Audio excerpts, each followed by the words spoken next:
au Sénégal, on se pavane tranquillement et j'ai profité de vous faire une interview avec une sœur que j'apprécie beaucoup. Elle s'appelle Fatou. Elle a tout sacrifié pour venir ici au Sénégal. Elle était en France, elle n'était pas bien, que ce soit avec ses enfants, avec le Covid.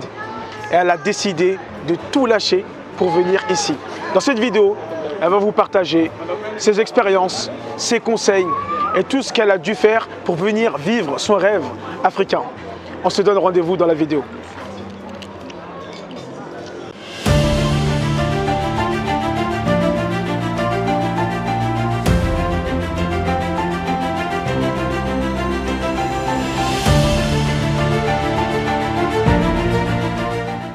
Salam à tous, bienvenue dans le CB Show. Dans ce beau cadre, je suis venu voir ma sœur Fatou avec qui je travaille. Elle vous expliquera pourquoi. Fatou, comment tu vas? Salam alaikum, ça va Mohamed, alhamdulillah, et toi? Ça va, merci. Est-ce que tu peux te présenter aux personnes qui ne te connaissent pas? Oui, bien sûr. Salam alaikum, alors moi je me présente, je m'appelle Fatou Diop. Je suis expatriée au Sénégal depuis septembre 2021. Et je suis entrepreneuse en tant que consultante business pour les futurs expatriés qui aimeraient venir me rejoindre au Sénégal. Ok. Et est-ce que tu peux raconter ton parcours justement de la Fatou qui est en France et qui aujourd'hui s'est expatriée et aujourd'hui vit sa vie, le rêve africain au Sénégal? C'est ça, c'est vraiment le rêve africain. Alors c'est tout simple, du coup l'expatriation, moi c'est un sujet auquel je pense beaucoup. J'ai commencé à y penser depuis 2016. Une épreuve de ma vie en fait a fait que ma mère a quitté la France pour venir s'installer au Sénégal. Et ma mère c'est mon pilier. C'est mon pilier, j'étais vraiment très proche d'elle et c'est juste au jour d'aujourd'hui d'ailleurs. Et à 5 minutes de chez elle, c'est quelqu'un que je voyais beaucoup tout le temps. Et donc du coup ça m'a fait une cassure comme ça d'un coup. J'étais vraiment pas prête. Maintenant, depuis toute petite, en fait, mes parents m'ont inculqué cet amour et ces valeurs du Sénégal. Donc, je suis toujours venue au Sénégal tous les ans. C'est des valeurs et un amour du pays que je transmets aussi à mes enfants depuis qu'ils sont petits. Donc, en 2016, quand ma mère elle est venue s'installer, c'est naturellement que du coup, j'ai commencé à penser à l'expatriation, qu'est-ce que j'allais pouvoir faire, comment ça allait pouvoir se mettre en place. Maintenant, y penser et sauter le pas, c'est autre chose. Bien sûr. L'entrepreneuriat est venu à moi facilement quand je me suis expatriée au Sénégal parce que j'étais déjà entrepreneuse en France. D'accord. Qu'est-ce que tu faisais justement par rapport à ton parcours? On en avait déjà parlé, mais pour les gens qui ne te connaissent pas, tu avais déjà un petit parcours entrepreneurial en France. C'est quelque chose que tu fais depuis longtemps. Ce n'est pas quand tu es venu au Sénégal que tu as commencé ça, c'était déjà en France. Oui, c'était bien en France. Du coup, en France, j'étais entrepreneuse depuis déjà 11 ans maintenant. Ok. Ma première entreprise, c'était dans le prêt-à-porter textile. Je vendais du prêt-à-porter pour les femmes. C'est une entreprise que j'ai tenue 7 ans. Machallah. Auquel j'ai pris beaucoup de plaisir. Après ça, j'ai évolué un petit peu. J'ai commencé à faire de l'accompagnement pour les sœurs qui voulaient aussi se lancer du coup, dans ce domaine-là. Dans ce domaine-là, les sœurs qui voulaient entreprendre dans la vente de textiles pour femmes. Ok. Après ça, je me suis un petit peu cherchée. Donc du coup, j'ai entrepris dans le textile, toujours dans le textile, mais dans le textile personnalisé pour les enfants. C'est-à-dire tout ce qui est bavoir, gigoteuse personnalisée, tour de lit. C'est des choses que je confectionnais moi-même. Maintenant, les réalités des choses ont fait que du coup, c'est pas une entreprise que j'ai gardée longtemps. J'ai dû la garder 1 an et demi, je crois. D'accord. Et ensuite, je me suis réorientée dans le domaine de la beauté. Le domaine de la beauté, pourquoi? Parce que du coup, je me suis dit, en venant s'installer au Sénégal, les femmes sénégalaises aiment beaucoup tout ce qui est univers de la beauté, prennent énormément soin d'elles. Je ne vous apprends rien. Donc, ça pouvait être quelque chose qui aurait pu se passer ici, que j'aurais pu mettre en place ici. D'accord. Voilà, donc c'est un univers sur lequel j'ai évolué pendant 3 ans, où je me suis formée. J'ai accompagné aussi des personnes à se lancer ou à reconsolider un business qu'elles avaient déjà dans le domaine de la beauté. Et il y avait quelques lacunes, que ce soit en termes de mise en place, en termes de formulation des offres et en termes de présence, tout simplement, avoir confiance en soi, tout simplement, en tant que femme entrepreneuse et maman, avoir confiance en ce qu'on fait et ce qu'on défend. Donc voilà, c'était vraiment les projets sur lesquels j'étais juste avant de venir m'installer au Sénégal. C'était vraiment apprendre et donner cette confiance aux femmes qui sont déjà entrepreneuses depuis un certain moment, à prendre confiance que ce qu'elles font, en fait, c'est légitime, en fait. Elles ont le droit de faire ce qu'elles font. C'est pas parce qu'elles sont mamans qu'elles doivent s'éteindre. C'est pas parce qu'elles sont mamans qu'elles ne doivent pas oser faire de la pub et crier haut et fort qu'elles sont entrepreneuses. C'est ce que je faisais en France. Et c'est donc naturellement que quand je suis venue au Sénégal et que j'ai vu les problématiques que moi j'avais eues avant de venir m'installer, le mal que j'avais eu à trouver les informations, que je me suis naturellement lancée et jetée sur ce domaine-là pour pouvoir à mon tour contribuer à mon échelle à l'expatriation de d'autres sœurs en fait. Et justement, ce qui est, moi en tout cas personnellement, je trouve intéressant avec toi, et c'est pour ça aujourd'hui je fais une interview, c'est qu'il y a un vrai parcours, il y a beaucoup d'entreprises qui ont été lancées, il y en a qui ont marché, il y en a qui ont raté. Après, tu t'es expatrié, donc vraiment c'est quelque chose que tu as fait. Tu sais, aujourd'hui on entend beaucoup parler expatriation, mais il n'y en a pas beaucoup qui viennent vraiment dans la réalité. Et tu dis quand même ça a été difficile. Et aujourd'hui, vu que tu es passé partout, toi ton objectif c'est justement de montrer, de faciliter aux autres leur entrée au Sénégal. Comment s'est passé toi, personnellement, ton expatriation? Alors, l'expatriation, elle a été plutôt difficile pour moi parce que j'ai fait le choix de scinder ma famille en deux. C'est vraiment un choix qu'on a fait personnellement avec mon mari en cas de conscience. Et donc du coup, moi je suis ici avec une moitié de ma famille et une moitié de ma famille est restée en France. Ça, je l'ai fait pour le confort de mes enfants. Moi, ma priorité personnellement dans la vie, c'est le confort de mes enfants. Même ici en expatriation, c'est vraiment le confort de mes enfants, ça reste ma priorité. Donc du coup, ce choix-là a été en fait fait pour eux, pour ne pas trop les bousculer. Ils sont au CM2. Le programme sénégalais, c'est celui qui nous intéresse, en tout cas pour l'éducation de nos enfants, parce qu'il vise l'excellence et c'est ce qu'on désire pour nos enfants. C'est vraiment un level supérieur par rapport au programme français, à l'éducation nationale. Voilà, il faut dire ce qui est. Et donc nous, c'est ce qu'on vise pour nos enfants. Mais sauf qu'on ne voulait pas les mettre en difficulté, on voulait quand même les laisser finir la primaire pour pouvoir attaquer sur un nouveau cycle. Forcément, que ce soit en France ou au Sénégal, le nouveau cycle est forcément différent. Donc voilà, pour l'expatriation, cette partie-là, donc du coup, a été très difficile. Parce qu'en tant que maman, ça fait mal de se séparer de ses enfants. Sauf que si j'avais pas, pour moi, si j'avais pas aujourd'hui fait ce choix-là, je serais encore en France. Parce que depuis 2016, je prévois de venir m'expatrier. Toutes les personnes qui sont proches de moi et me connaissent savaient que j'avais ce projet-là depuis un certain nombre d'années. Mais j'avais jamais osé passer le cap. Donc je me suis dit vraiment, tout ce qui se passait, l'environnement, le Covid, le climat anxiogène en France, que ça soit aussi bien le Covid et que ça soit aussi bien en termes de femmes voilées en fait, le comportement que les gens avaient envers nous, etc. Je me suis dit en fait, stop en fait, prends ton courage à deux mains et passe à l'étape supérieure.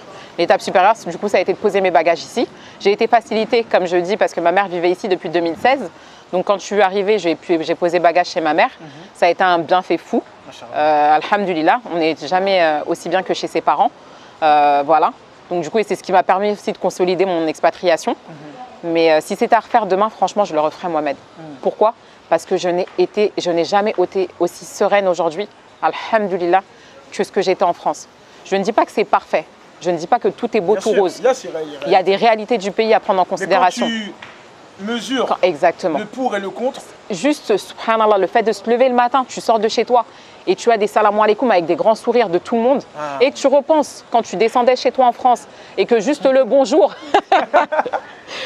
pour l'avoir c'était compliqué, ou que tu disais bonjour et que c'était le mur qui te répondait. Mais tu dis, subhanallah, il n'y a pas de hasard en fait. Je ne suis pas là pour rien.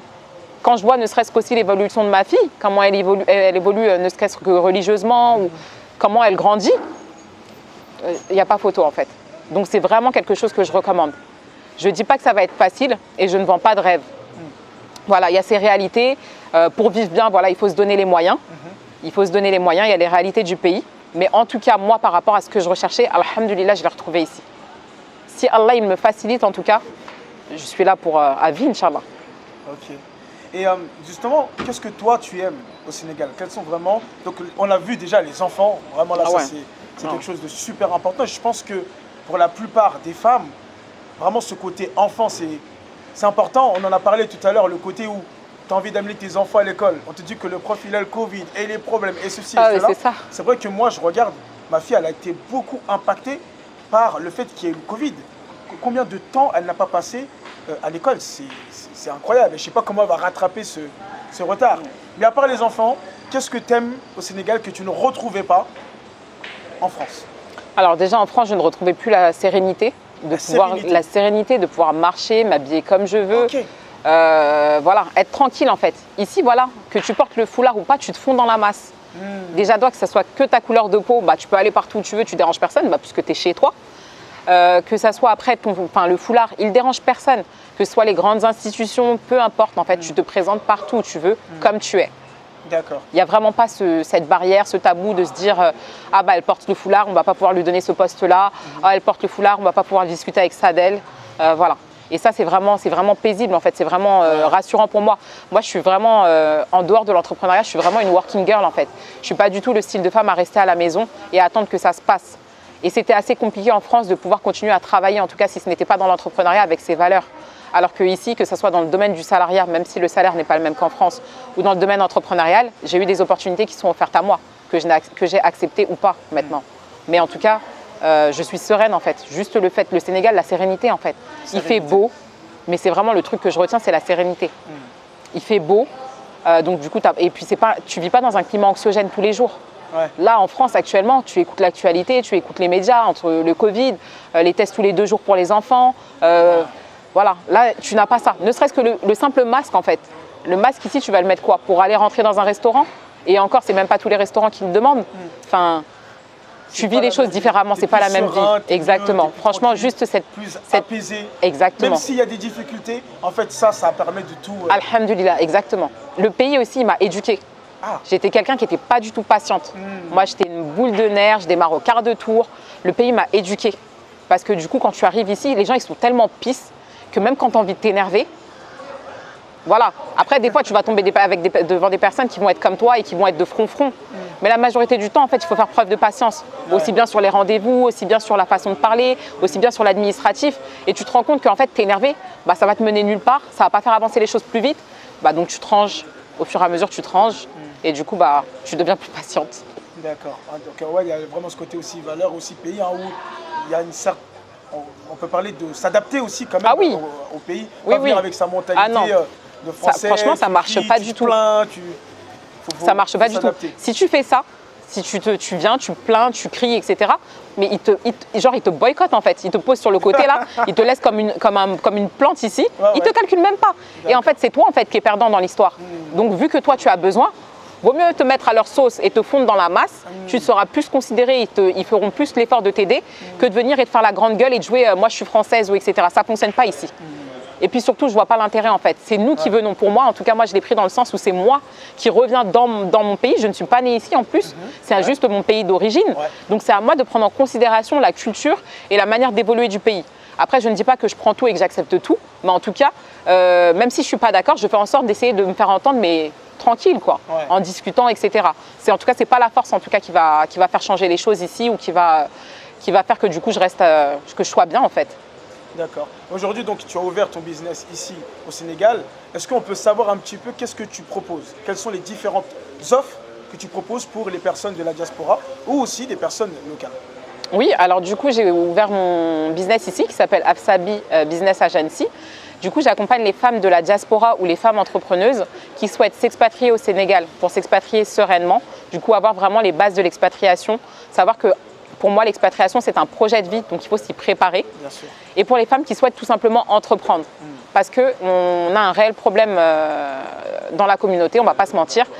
Quand on vient s'installer au Sénégal, souvent on veut se lancer dans l'entrepreneuriat, mais on n'a pas forcément les fondations. Et pour moi, c'est encore plus difficile d'entreprendre au Sénégal que d'entreprendre en France. Parce qu'il y a des réalités du terrain ici à prendre en considération. Du coup, l'agence, elle est là pour ça, pour aider du coup ces femmes à pouvoir prendre ces réalités en considération, pouvoir vérifier la viabilité de leur projet et pouvoir lancer leur entreprise sereinement. Avoir des fondations stables et solides pour pouvoir se lancer. Ok, c'est magnifique tout ça. Et ce rêve africain que tu as, en tout cas tu es en plein dedans, qu'est-ce que tu as à nous dire dessus? Tu es vraiment aujourd'hui, tu es contente? Si c'était à refaire, c'est... Franchement, ouais, j'en suis totalement contente. Si c'était à refaire, je le referais. Je souhaite en tout cas que ça dure, Inch'Allah. Moi, je souhaite que ça dure vraiment à vie parce que je suis totalement sereine ici. Et j'invite toutes les personnes, en tout cas qui ont ce souhait et ce désir de retourner s'installer en Afrique, que ce soit au Sénégal ou dans un autre pays, à tenter l'expérience et à tenter l'aventure. On ne saura jamais sans tenter. Il faut vraiment passer à l'action en fait. Mais parce que, tu sais, Fatou, on en a beaucoup parlé, il y a vraiment cette problématique. Donc, il y a beaucoup de gens qui ont envie. Beaucoup de gens ont envie d'eux. Mais très peu de gens ont la capacité ou le mental de justement ce passage à l'action. Qu'est-ce que tu peux dire justement pour clôturer un petit peu cette vidéo? Mais le travail du mental et du développement personnel, je pense que c'est très important. Mais il me semble que coach Mohamed, tu es là pour ça. Oui, mais donc j'aimerais bien avoir ton avis. Qu'ils essayent de se rapprocher de toi sur ce sujet-là. Moi, sur mon avis, c'est que du coup, de toute façon, ici, on ne peut pas entreprendre si de toute façon, on a des problèmes où on n'est pas clean au terme perso. Ok. Il faut être vraiment prêt en termes personnels. En termes personnels, c'est-à-dire le couple, les enfants. Le couple, les enfants, voilà. Le couple, les parents, enfants et le mindset aussi, c'est super important. Si on n'a pas ce petit mindset et on n'est pas clean en termes de développement perso, enfin, on n'est pas bien dans ses chaussures, c'est pas le moment d'entreprendre, en tout cas pas au Sénégal. Parce qu'on n'a pas de facilité ici. Il n'y a pas de facilité. C'est vraiment ce pourquoi tu auras travaillé que tu vas récolter. D'accord. Donc si toi, tu n'es pas prête dans tes chaussures et tu n'es pas bien dans tes chaussures, tu n'es pas à l'aise dans tes baskets, soigne d'abord ce qui te gêne, ce qui te dérange dans tes baskets, enlève déjà ça et ensuite commence à entreprendre tranquillement. Okay. Merci Fatou. Merci à toi Mohamed de m'avoir accueilli. Qu'Allah subhanahu wa ta'ala te facilite dans tes projets, dans tes business. Amin, je te souhaite la même chose. Par ta cause, un maximum de sœurs reviennent sur le continent parce qu'il y en a beaucoup. Elles ne savent pas comment faire. Donc vraiment, Inch'Allah, je vous conseille Fatou. Moi, personnellement, je travaille avec elle. Ma femme travaille avec elle. Elle est sérieuse. Elle est vraiment... voilà, elle a notre mindset. Elle est comme nous. Et elle est très, très carrée. Donc, si vous avez des besoins, je vais mettre tous ces... C'est Instagram, hein, tu es sur Instagram. C'est ça. Lien Instagram, site internet, tout ça, je vais mettre ça dans la bio. N'hésitez pas à la contacter, faites-moi confiance. C'est vraiment quelqu'un que j'apprécie beaucoup. Quand je vais au Sénégal, on se voit souvent, donc voilà. C'est une sœur, on parle de business, mais c'est une sœur, n'est-ce pas? Barakallahu fik Mohamed. Ouais, Fik, salam alaikum. Alaykoum salam.